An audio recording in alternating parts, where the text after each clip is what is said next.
Assalamualaikum warahmatullahi wabarakatuh. Perkenalkan, nama saya Wulan Lestari, kelas 447B05 NIM 4422181. Di sini saya akan menjelaskan tentang etika PR di zaman medsos. Di era digital saat ini, media sosial telah menjadi bagian tak terpisahkan dari kehidupan sehari-hari. Dari berbagai momen pribadi hingga membentuk opini publik. Platform sosial seperti Instagram, Twitter, Facebook, dan TikTok telah mengubah cara kita berinteraksi.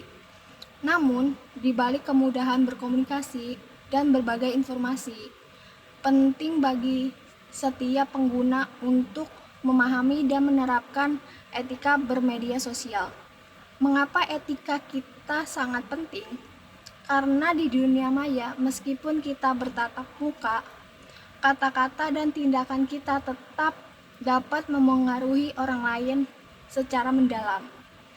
Dengan cara mempraktikkan komunikasi yang jujur, bertanggung jawab, dan sopan dengan menjaga integrasi, menghargai informasi, dan selalu memverifikasi kebenaran informasi sebelum membagikannya.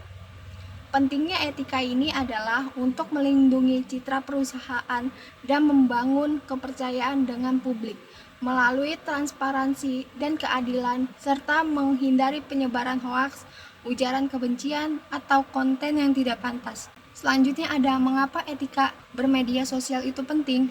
Sebagai platform yang memungkinkan kita berinteraksi dengan orang-orang dari seluruh dunia, media sosial menawarkan peluang besar untuk menciptakan hubungan yang positif dan saling mendukung. Namun, tanpa etika yang tepat, media sosial juga bisa menjadi arena perundungan, penyebaran kebencian, atau bahkan perbuatan yang melanggar hukum. Oleh karena itu, penting untuk mengimplementasikan etika yang baik dalam setiap interaksi online kita. Etika bermedia sosial bukan hanya soal berperilaku sopan, tetapi juga soal bagaimana kita menghargai privasi orang lain, memverifikasi informasi sebelum membagikannya, serta menjaga kesehatan mental diri sendiri atau orang lain. Selanjutnya ada bagaimana cara kita berkomunikasi yang etis dibagi menjadi 3, yaitu menggunakan bahasa yang baik dan sopan, hindari kata-kata kasar, provokatif, atau menyinggung suku, agama, ras, dan antar golongan dalam kurung sara. Selanjutnya ada berkomunikasi dengan jelas. Tulisan dengan jelas dan hindari penggunaan singkat atau bahasa gaul yang berlebihan agar tidak menimbulkan salah paham. Selanjutnya ada hormati perbedaan pendapat, yaitu saat berdiskusi hargai sudut pandang orang lain meskipun berbeda dengan Anda. Selanjutnya adalah bagaimana cara mengajarkan etika bermedia sosial pada anak. Itu karena tidak hanya orang dewasa, anak-anak juga perlu dibekali pemahaman. Karena tidak hanya orang dewasa, anak-anak juga perlu dibekali pemahaman tentang etika bermedia sosial. Sebagai orang tua, kita harus mengajarkan mereka bagaimana cara bersosialisasi secara bijaksana di dunia maya.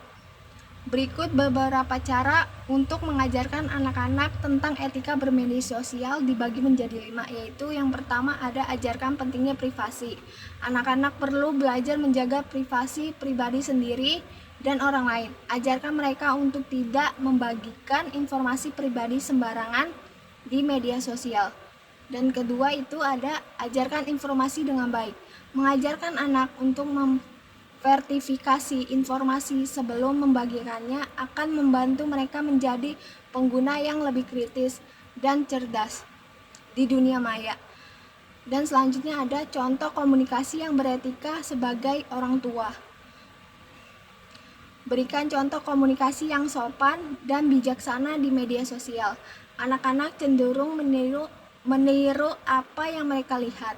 Pastikan kita menjadi teladan yang baik. Selanjutnya ada diskusi kejahatan online.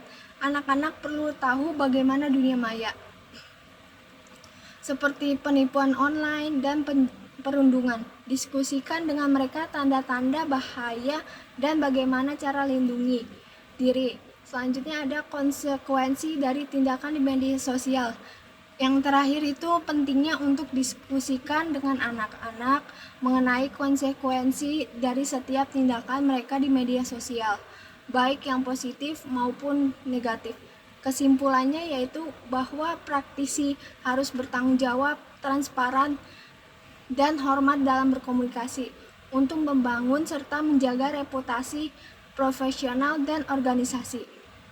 Hal ini berarti memverifikasi informasi, menghindari pelecehan dan ujaran kebencian, menghargai privasi, dan berkata-kata dengan bijak serta positif untuk menciptakan lingkungan digital yang sehat dan aman. Terima kasih.